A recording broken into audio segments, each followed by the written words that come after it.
October 31st. I'm Rim. And I'm Scott. And this is Geeknights.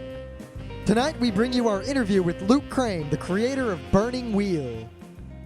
Let's do this.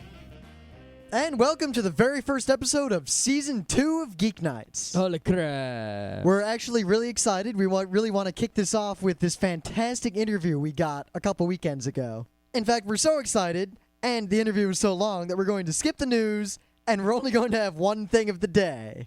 I'm sure everyone's all disappointed. We're going to start off a new season doing a weird-ass episode. Yeah, but don't worry about it, because this interview is utterly fantastic. I enjoyed listening to it while I was editing it, which is usually something I can't say about the interviews we've done. Yeah, I listened to it, and I was like, wow, this is an awesome interview, like another podcast did it, but we did it. Yeah. And at first, at the beginning of the interview, I was kind of but then my interviewing skills quintupled within about 2 minutes. Yes, to Scott's credit, he hadn't actually interviewed anyone for Geeknights before, and he learned quick. I'm real proud. Oh, yeah. Now, we weren't even going to have things of the day, and in fact, we're now only going to have one thing of the day because this is just too hilarious to pass up. Yeah, okay. So one of our favorite people in the whole entire world, MC Chris, nerdcore hip-hop superstar. I shook his hand at Katsukan. Yeah.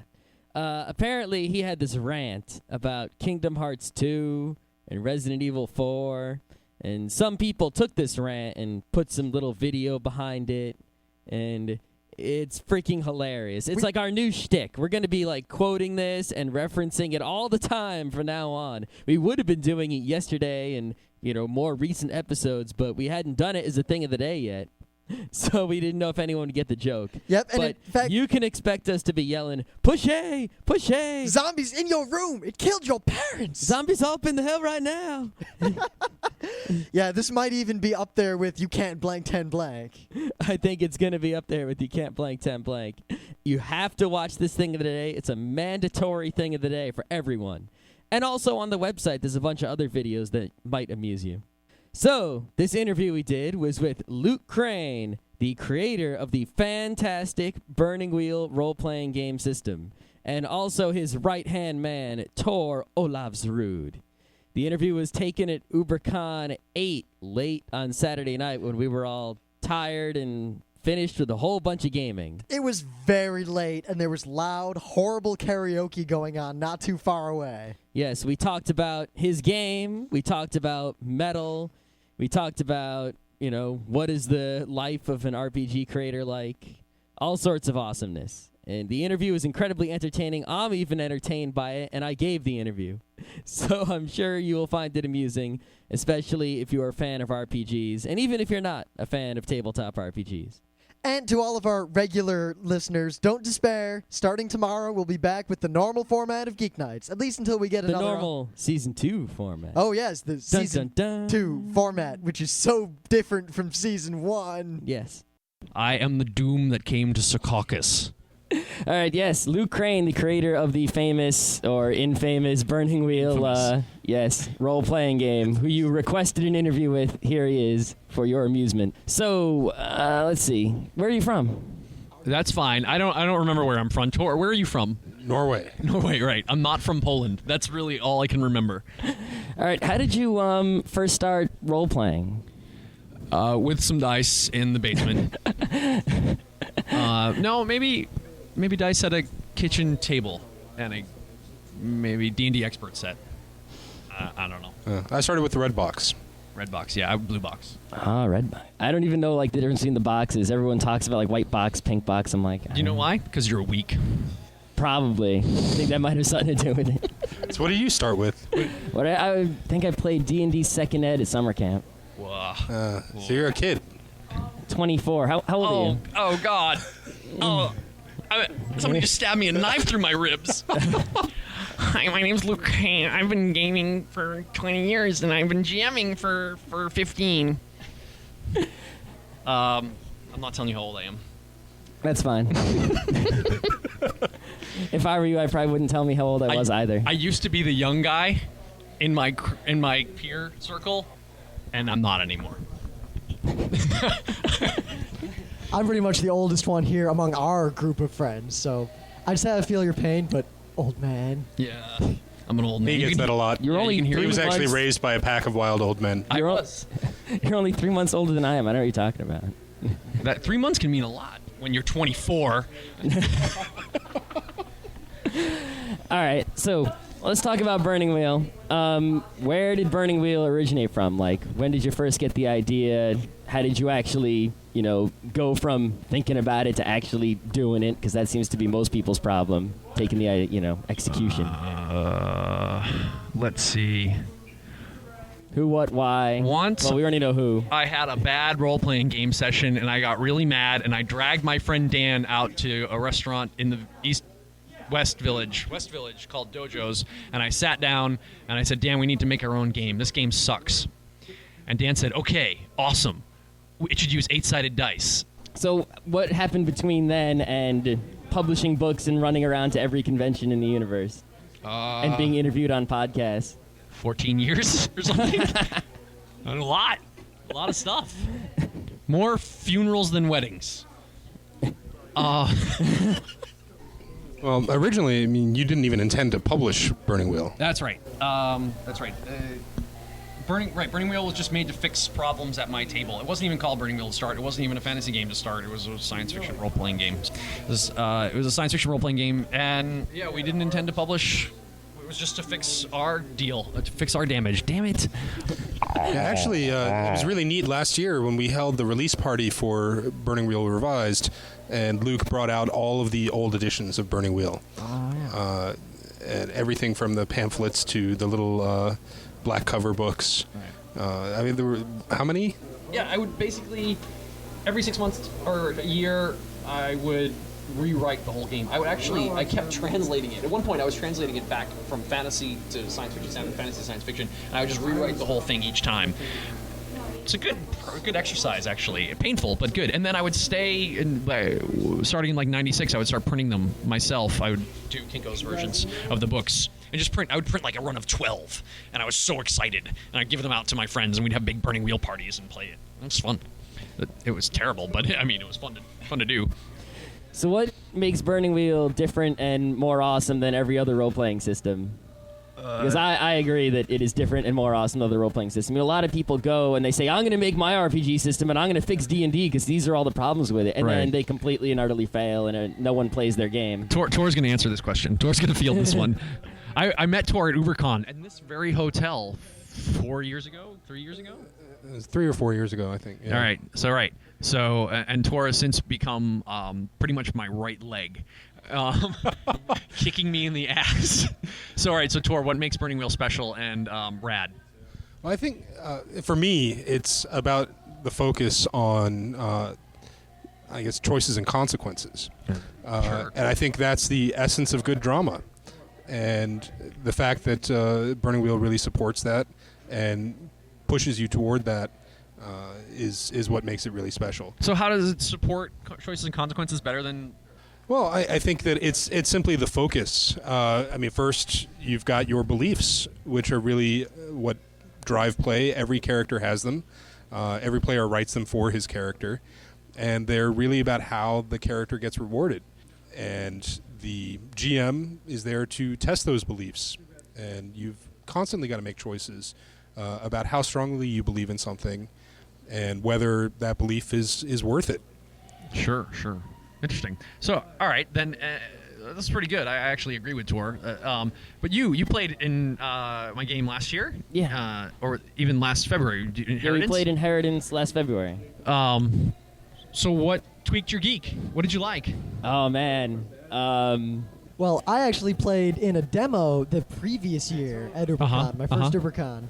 And I remember I saw you guys, and I walked by, and I saw you running some game, and I saw you had this big placard, and someone walked over and said, oh, this is Burning Wheel, it's this other role-playing system. I said, whatever, it's probably some nerds making something, it's probably terrible. You were true. You were right. Because I've run into a bunch of terrible systems. Me too. I'm one of them. And then you actually came out and convinced me, like, hey, come here, we're going to do a demo, we need a third person.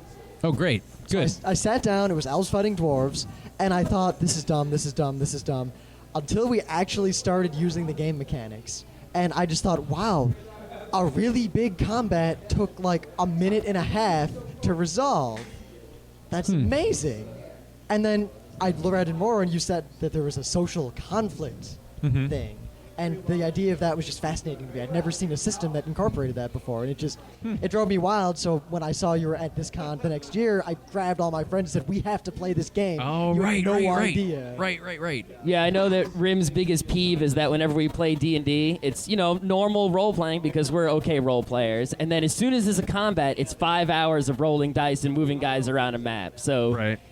So the fact that Burning Wheel compresses that into like 10 seconds of people standing up and yelling instead of people lazing about bored. Well, I mean, is- 10 seconds is perhaps a dilation of memory. Yes.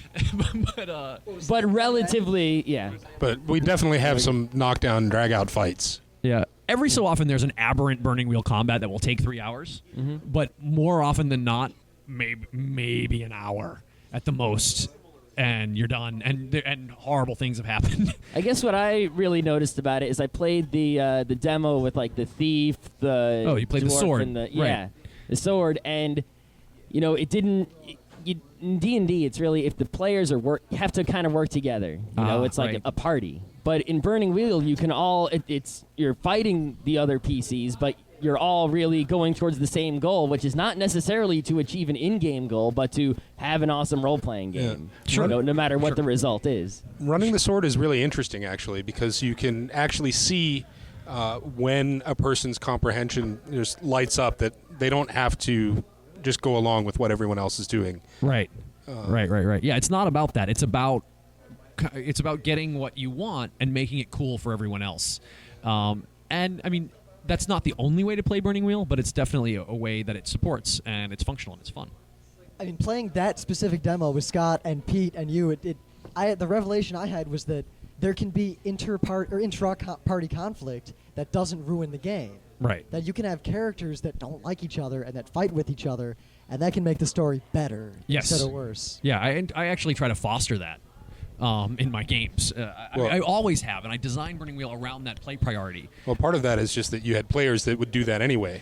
Yeah, my players are bastards, but but I like it too. I would engender it, and it was one of my play priorities as a GM, because one of the things that I just intuitively realized, and I was not able to articulate until a few years ago, is that really the only thing happening at the table is the interaction between the players. That is almost always the most exciting thing. And the GM is a player in this case. Sometimes, every so often, the GM hauls out some awesome description, and everyone's like, ah.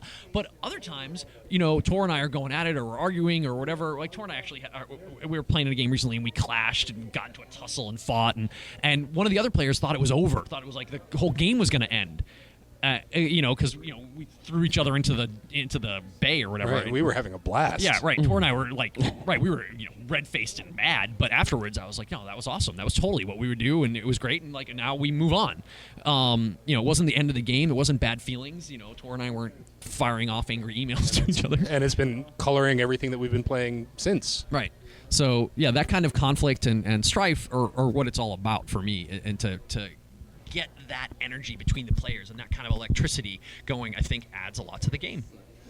Yeah, it's definitely what I felt when I played Inheritance, because usually, a role-playing game is fun no matter which one you're playing, but it was always kind of easygoing. No one was really passionate about what happened, but when we played Inheritance, people were screaming. Like, when someone was going to roll an important roll, the whole table would stand up at a full count at a baseball game, with 2 outs. Yeah. And it'd be like, come on, and then like sixes would come out, they'd be screaming and yelling. And, Yeah. But that also brings up the other side of the equation that I mentioned earlier, which is choices and consequences. Failure really means something in Burning Wheel. There are consequences.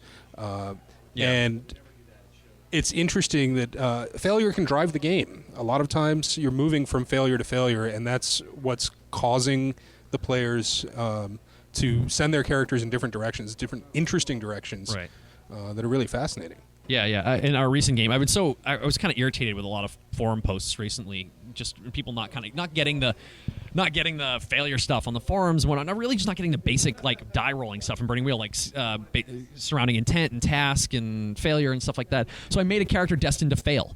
at everything he did. And I have so much fun playing this guy. And he's not a fuck up. He's got dreams. He's a real character. He's got a little depth, I feel. But, I love saying, all right, I want to take this test, and I know I'm going to fail. And I'm just looking at the GM with big puppy dog eyes. Please screw me. Tell me what happens now. As a matter of fact, one of the first things that Luke did with that character was to make a circles roll, which is a mechanic that allows you to bring in a new NPC, and you get to describe how much you want to be able to determine about the NPC. But if you fail, the GM takes over, and he can decide. And he can invoke something called the enmity clause. So Luke set himself up to fail that roll. I had 1 die to roll, 1d6 to roll. Brought in a great villain that has been part of the game now for 3-4 sessions. Yeah.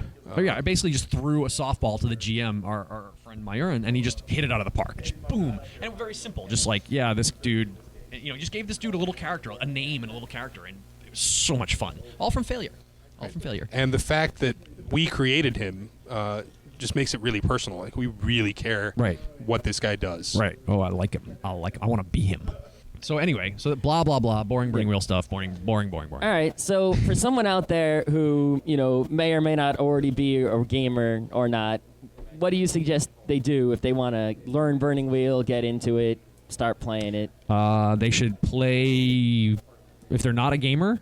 If they are or they aren't. It's two different things. If they're not a gamer, they should play Primetime. Primetime Inspectors. By Jared Sorensen. Primetime Adventures by Matt Wilson. Dust Devils by Matt Snyder. Yeah. Other small press games which are designed for elegance and simplicity. But they have a very similar aesthetic as Burning Wheel, surrounding beliefs and consequences and stuff like that. But they do not have the, say, tactical depth that my game slavishly reproduces at the table. I have to check those out. I never heard of them. Oh, yeah. They fantastic games. Really the pinnacle of contemporary game design. Excellent stuff. Inspectors is, in my opinion, up till very recently, was the best role-playing game ever produced. May still be. Damn Inspectors. Damn it. You're thinking of Lacuna? I love Lacuna.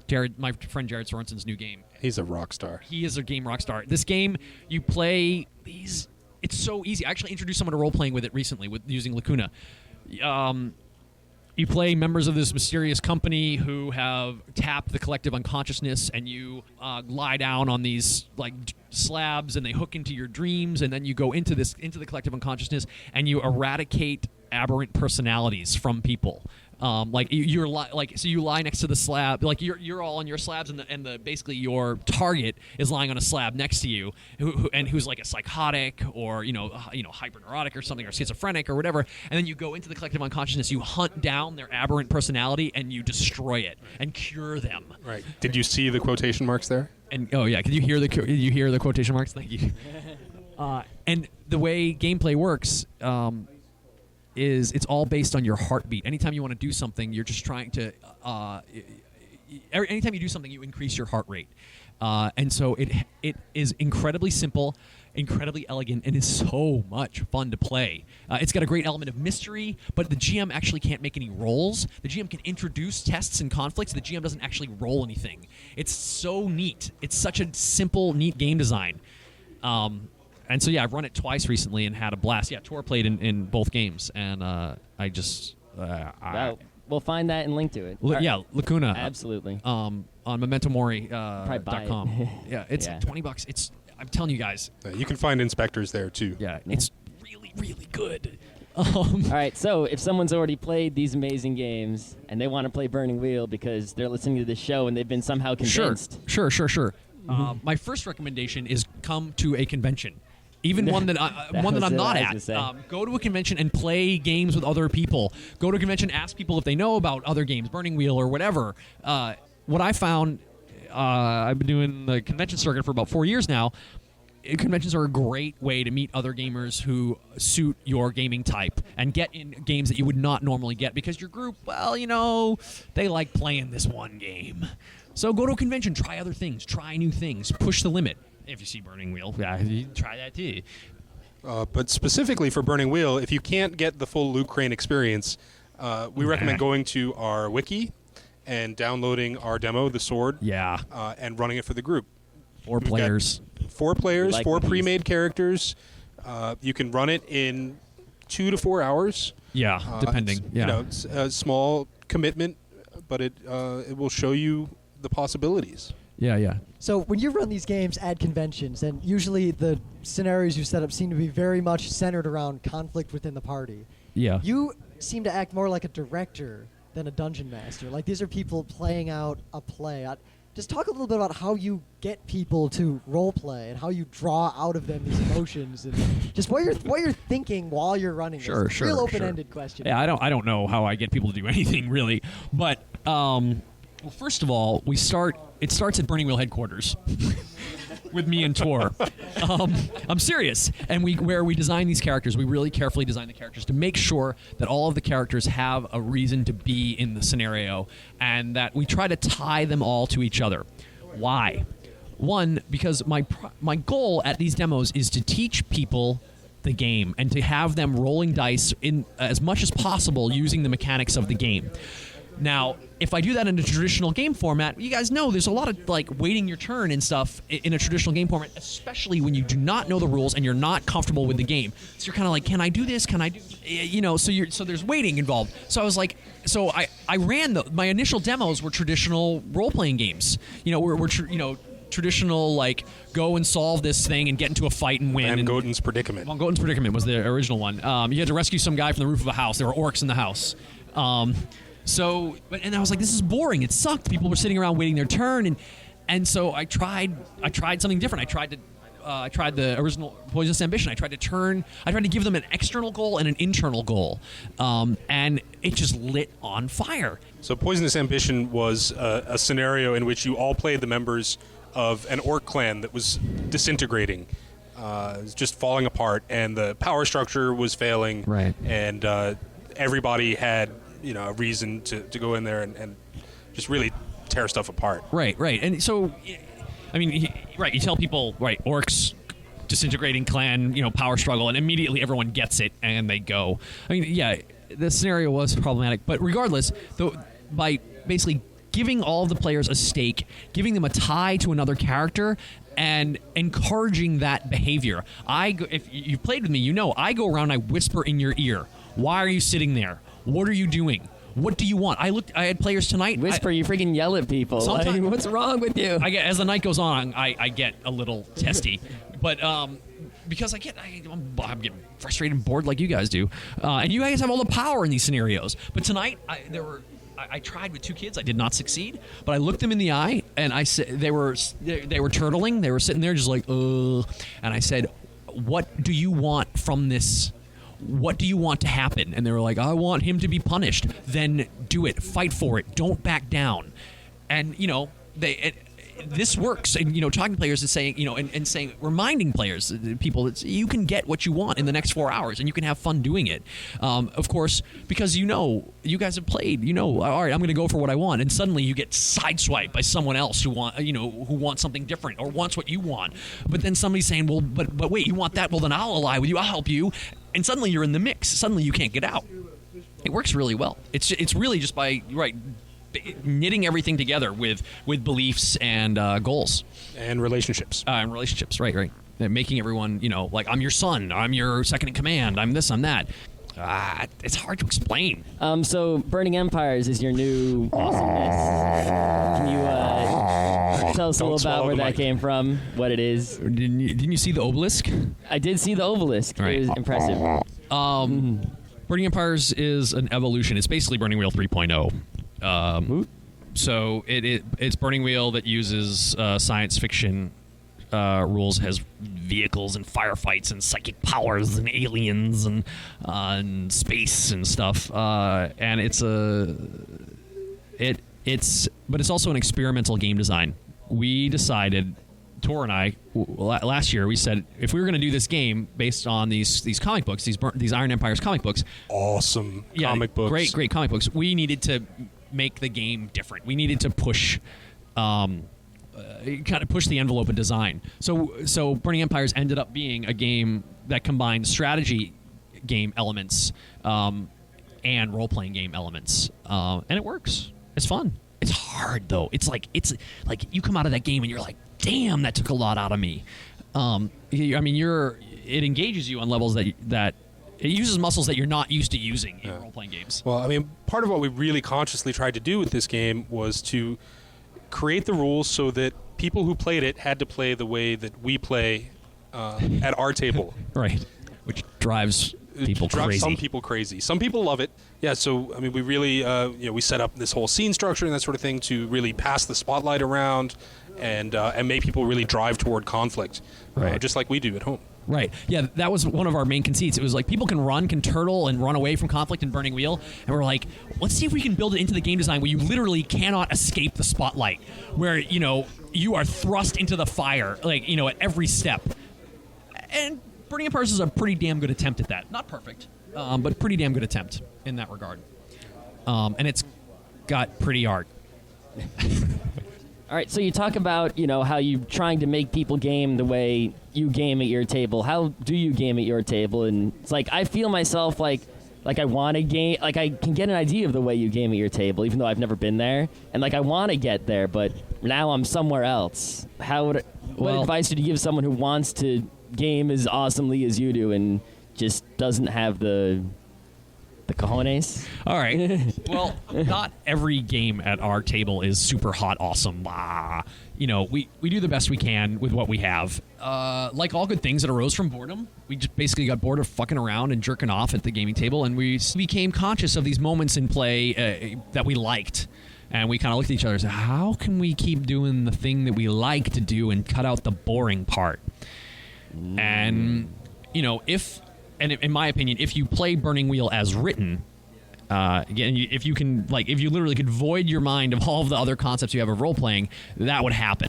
Whether or not that's true, I don't know. But, in my little imaginative game designer world, that's what happens. But, I mean, ultimately it comes down to a little communication, saying, these are the things I would like in this game. And then, honestly, the guts or the balls to step up and go for what you want. I think it really comes back to the choices and consequences that I mentioned earlier.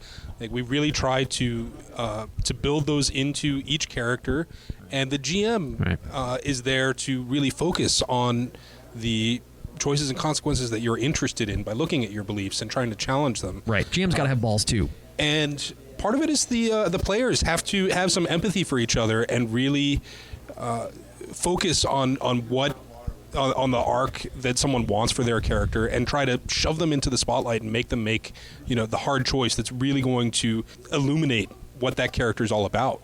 Yeah, I read this one actual play report from a group out in like Arkansas or something.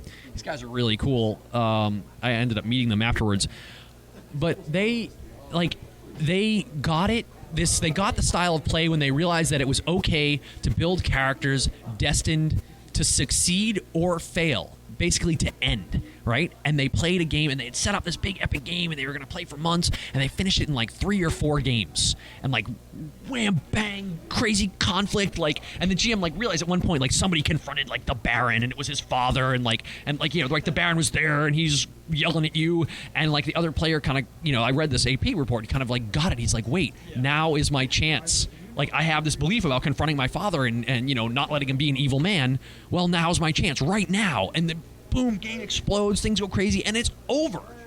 And afterwards, like, they posted, they were delirious. They were like, oh my God, that was it. We get it. We were like, we wrote, we decided we want to play a game like this, and we didn't pussyfoot around. We did it. And they said afterwards, they're like, wow, well, it could have gone longer. It would have been cool, but it's also cool that we set out what we accomplished to set out. And, so they had a greater understanding. Like, oh, well, so if we sculpt our goals in this particular way, then we can extend it. We can make it longer.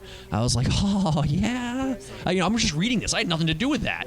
I think, actually, that clarifies a point I was trying to make earlier, and maybe I didn't quite succeed, in that make characters that are in conflict with themselves, that have competing goals that are mutually exclusive. Yeah. Eventually, that character is going to have to make a choice. Yeah. And go one way or the other. And man, that choice is awesome. Right. I mean, and doing that was something I realized recently. Doing that is making your character vulnerable, rather than making a character with a tight concept. Rather than I'm the loner, I'm competent, I can do everything, I can handle it, no problem.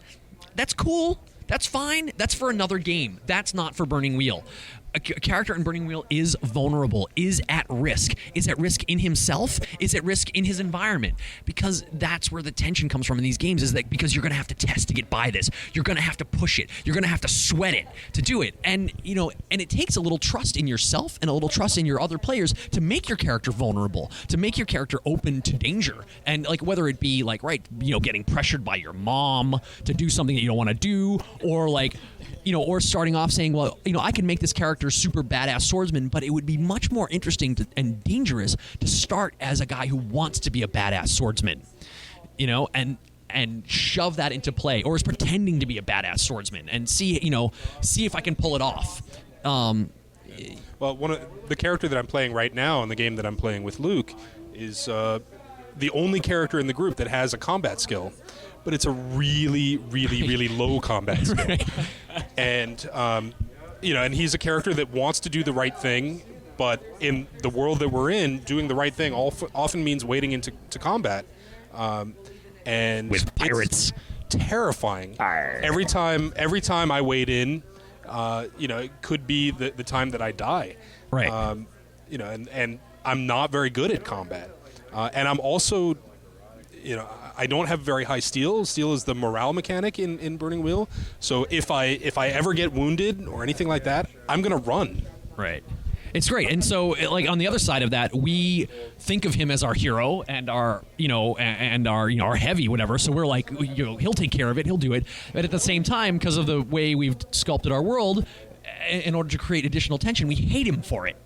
We hate that he kills people. None of our other characters kill anyone. And he hates himself for killing people too. Right. I mean, so we try to just knit together all these various motivations and all these various vulnerabilities for the characters, and just to see what happens, to see if it's any more interesting than the shit we've basically been doing for 20 or 30 years. Wow. Depending on how old you are.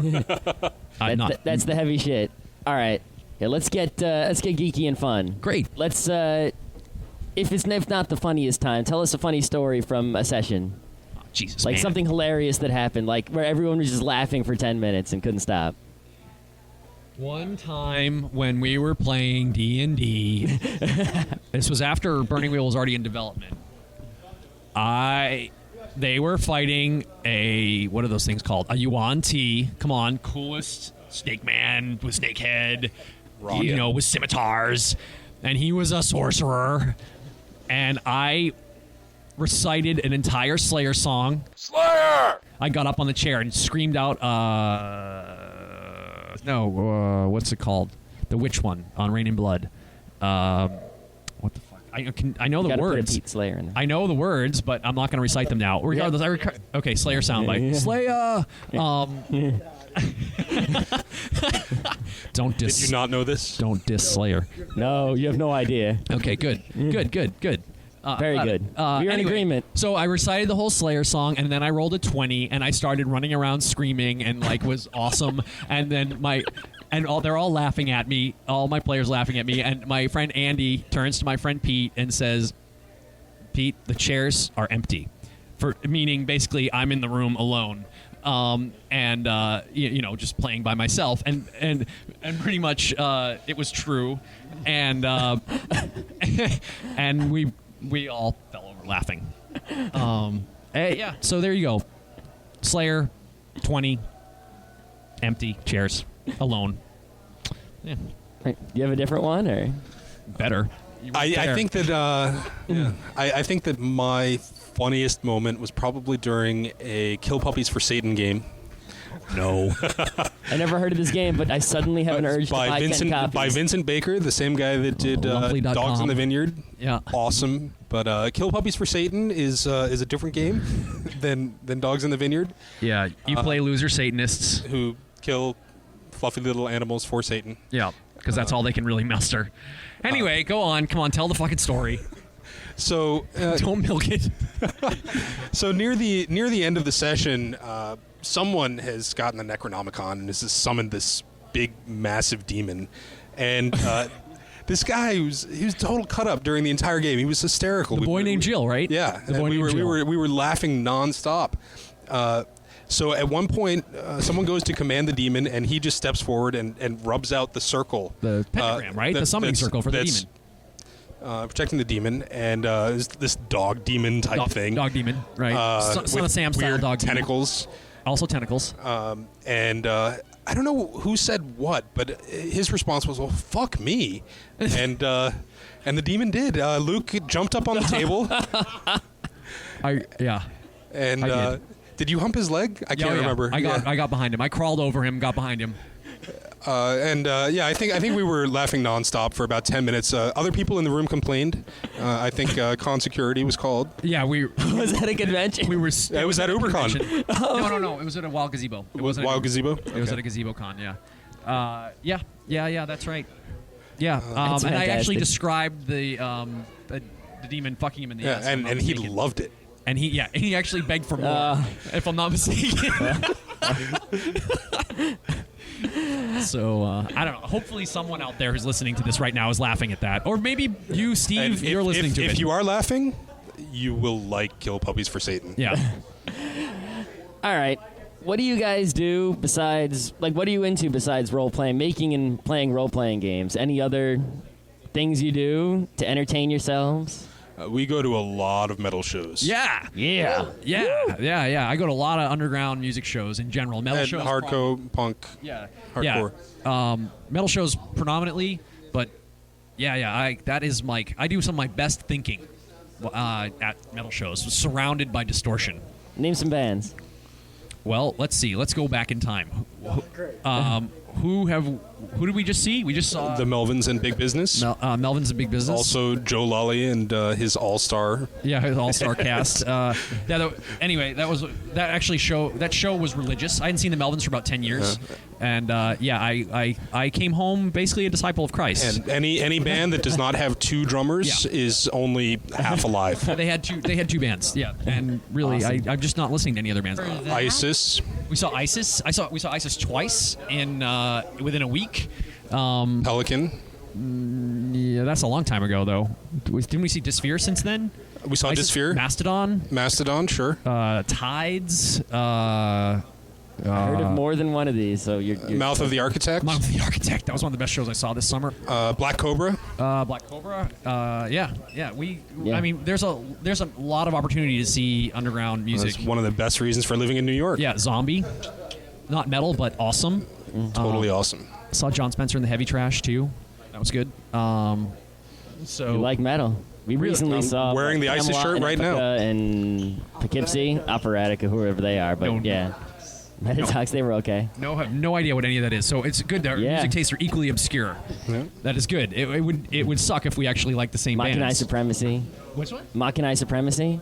They're Swedish or Norwegian. I don't Damn, know. we even listen to that shit. We go overseas for our music. Okay, hook us up. Link. MachinaeSupremacy.com. It's clear that Drozdel is falling apart on us. Yeah. He's the pole that finds most of our music. Yeah. That's his job. He just likes black metal now. He's retreated into his black metal turtle shell. Dude. So it's all Zyklon, which Luke is really I into love too. the new Enslaved is really good, dude. Dark Throne. Dark Throne. All right, so- and The Wire. That's the other thing that we do. Yeah, we pretty much we watch watch The The Wire and we go to metal shows and go out for good food. Do you have a day job or is Burning Wheel it? Why do we have to talk about work? You don't have to say. Just Work is the most colossally boring. Is this what you? So what do you do when you go to a party? Is that what you ask? no, but just Why?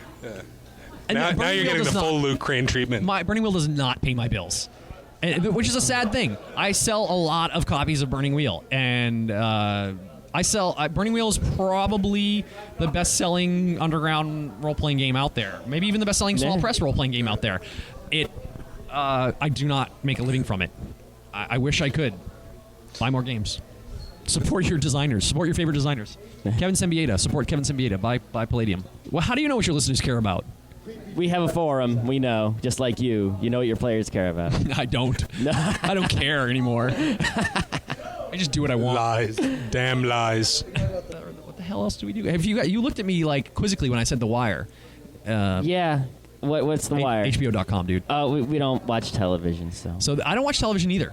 I really don't. But Tor got me hooked on this show. That's out. We watch things on DVD, so maybe we'll out. Netflix The first it. 3 seasons are on DVD. Do you like police dramas? Do you like cop dramas? My grandma, if I go to Florida to visit my grandmother, I will sit there, because this is what she does, so what can I do? I'm in this house in the old folks home in Florida, right? Oh, shit. All she does is watch shows involving police and lawyers and detectives. The Wire is nothing like those when shows. she wakes up until, like, dinner. But she might like The Wire, even though... Yeah, it's hard to describe. It's a procedural police drama, and it is completely unknown. No one watches it. It's got rave reviews, and it kills me. It's my Lord of the Rings. Are we gonna make Burning Wheel The Wire? No, never. Okay. It's a Wire. We're not good enough. Yeah, frankly, it's so. I enjoy watching that television very much. It satisfies me. I'm telling you, it's my Lord of the Rings. So a couple of fun questions before we get on with our busy, hectic convention lives. Not your favorite movie ever, because that's a stupid question. It's hard to answer. Seven Samurai. Oh, Okay. wow. Good choice. That's a very good choice. Go You for win. Wow. So name a favorite movie. Tor. Spot on spot. Oh! I don't know. Spirited Away. It's Really? fantastic. Wow. All right. Wow. We're such geeks. 2 Japanese movies. So are you an anime fan? I'm not actually. I mean, I appreciate it. There are certain things that I love. Ghost in the Shell 2. Rockin'. But I'm not thoroughly versed in anime. I love good fiction. I love good drama. I love good movies. So. Do you read comics, manga, anything? Yeah, a little bit. Graphic I can't storytelling? afford to buy new comics, really. Yeah. And I actually, Most people can't. I love the comics medium. I love the way stories me are too. told in comic books. I love it. Like I love The Wire. But Obviously, Iron Empires. Right. We dig. the Dark Horse stuff, and DC stuff, the Iron Empire stuff. But I don't like the format that comics are produced in anymore. As I get older, I hate comic books. We have a motherfucking rant about that. Don't get us started on the comic book distribution model and Diamond and trade paperbacks and how things should be and why manga's doing well and comics aren't and underwear perverts and superheroes and Sure, okay. I'm not. Underwear perverts pretty much puts the brakes on anything I'm going to say. do you know about the underwear pervert thing, like what we're referring to? Oh Jesus! I have no idea. clue. All right. We've explained this for our listeners before. We'll do it again because this will be humorous. Marvel and DC trademarked superhero and super dash hero Yeah, respectively. I know. A long time ago. Yeah. So recently, Boing Boing, this blog, found out, and they said, well, we're going to respect their trademark. From now on, any comic involving superheroes, we're going to call an underwear pervert comic. And it caught on the internet, and now that's what a lot of hip internet types call comics. Underwear pervert comics, or underwear pervert picture books. Right. Tor and I were at Harvard for a con last year for Vericon. Vericon, And yeah. who was that dude that spoke? We saw some dude who did a lecture on the medium. Yeah, on I can't remember. It was really fascinating. Scott though. No, not Scott No, McCloud. it He wasn't. did a We'd lecture remember on that. genre fiction in comic books, comics as genre, and it was awesome. And he talked about underwear pervert, not using those words, and how they can get twisted and reformatted into where Superman's got a day job and he's wearing normal clothes, but he's still Superman and he's dealing with all that stuff, and why it appeals, as genre fiction, and how it taps into the main Superman zeitgeist. Anyway, it's a really fascinating lecture. So yeah, we geek out about comic books on occasion. Have you read any of Alan Moore's stuff? V for Vendetta, Watchmen? Yeah. I haven't been able to make it through From Hell, but I haven't even been able to get a copy. All right. So, oh really? Yeah. I have pretty They're much an reprinting unread it copy. soon because I don't know who it's from. Anyway, Huh. how about webcomics? You read? I spend so much time on the web. I don't have any time to read anything Our fun. friend Storn Cook does True. does a really cool comic. What's it called? It's It's Sword and Sorcery or something. Sword and Sorcery. Or Cat's Paw. Cat's Paw, Sword and Sorcery. Right. The thread on our forums is called Sword and Sorcery Comics. So I'm like, it's called Sword and Sorcery. Yeah, it's called Cat's Paw. And So that's really neat. And then there were two dudes. Someone linked to their webcomic on our forums. Also, Dire Destiny, which is really freaking cool. oh yeah, I haven't read that one. But every so often, if you searched all my IP logs, you'd find that some Order of the Stick or some that other guys on the West Coast, the Penny Arcade guys. Yeah. You know, I chuckle. But I have so much forum duty and blog duty that I just have no time for anything. So you say you spend a lot of time on the web. Is that all forum and blog, or are there like other sites you visit regularly? Or my at all? wiki. Yeah, I visit RPGNet, IndieRPGs.com, StoryGames.com, NWorld, the RPG site, BurningWheel.com. NerdNYC.com. Right. I mean, check I'm that. cycling through them constantly, answering questions about the game, promoting the game, chatting with my friends. I'm slavishly read Ken Height's blog because I'm a Ken Height fanboy now. I don't even know why. My friends' blogs. I hate all my friends have blogs now, and I got to go read them. See, just to keep up with the conversation, I have to go read the blogs. I don't know if you experience that, but suddenly everyone will be talking about something, I'll have no clue, and I'll be like, oh, it's on his blog. Anyway. Yeah, I hate that shit too. That's my web life. Do you listen to any podcasts? Do you know what a podcast was before we approached you? Yes, I do. I mean, Sons of Cryos, Have Games Will Travel, Durham 3. Merle's podcast recently. Listened to that. Dave Mike Merle's, Noonan. and Mike Merle's Dave Noonan. The Gamestas just had me on. Those crazy kids from like Alabama or something. They had me on for an interview recently. Never listened to their podcast, but I like podcasts, but I don't have any time. I'm so busy listening to all that metal.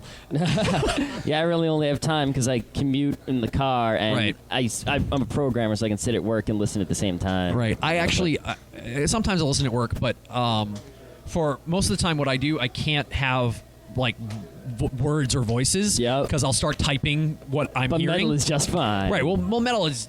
I mean, I'm listening to the rhythm and the backbeat and whatever. So But you can't listen to hip hop while working. Yeah, I can't. No. Like the same thing. I love hip hop, but I can't listen to it while working. Right, because I start like just sitting there listening to the rhymes. You like new hip hop, old hip hop? What kind of hip hop do you like? I recently made my brother a 2 CD hip hop mix that goes from 1984 to 2006. Oh. It starts off with, I think, Hard Times by Run DMC. And they're coming to your town.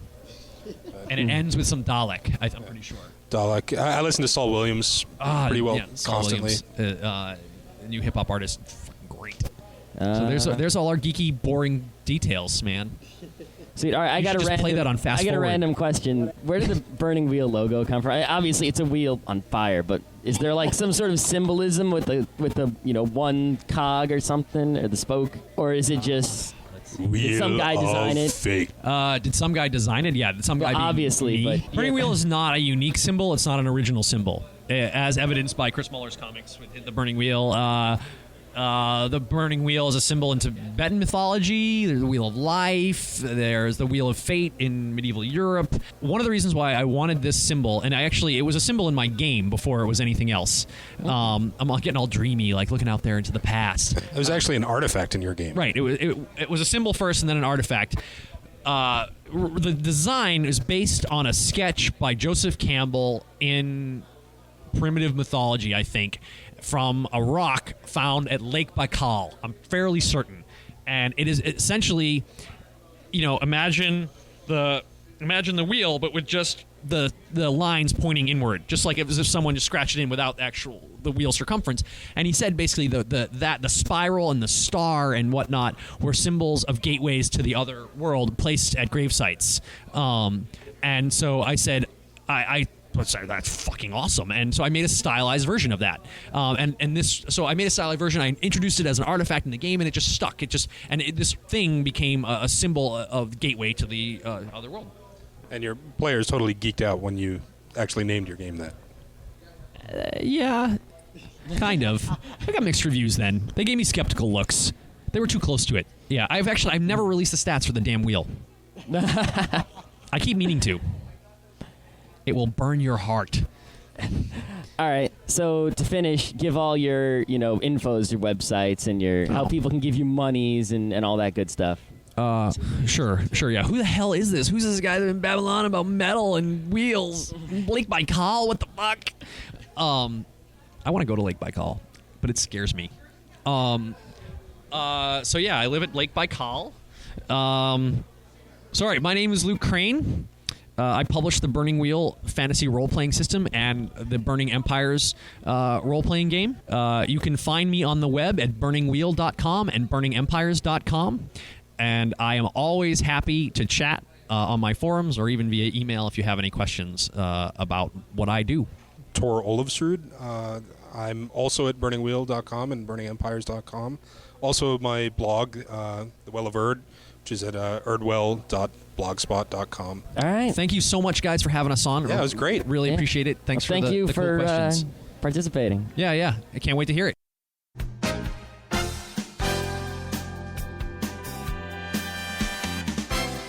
This has been Geeknights with Rim and Scott. Special thanks to DJ Pretzel for the opening music. Be sure to visit our website at www.frontrowcrew.com, where you'll find show notes, links, our awesome forum, a link to our Frapper map, and links to all the RSS feeds. We say feeds plural because Geeknights airs 4 nights a week, covering 4 different brands of geekery. Mondays are science and technology. Tuesdays, we have video games, board games, and RPGs. Wednesdays are anime, manga, comic nights. And Thursdays are the catch-alls for various rants and tomfoolery. You can send us feedback by email to geeknights@frontrowcrew.com, or you can send audio feedback via Odeo. Just click the link that says Send Me an Audio on the right side of our website. If you like what you hear, you can catch the last 100 episodes in iTunes or in your favorite podcatcher. For the complete archives, visit the website, which has everything. Geeknights is distributed under a Creative Commons Attribution Non-Commercial Share-alike 2.5 license. This means you can do whatever you want with it as long as you give us credit, don't make money, and share it in kind. Geeknights is recorded live with no studio and no audience. But unlike those other late shows, it's actually recorded at night.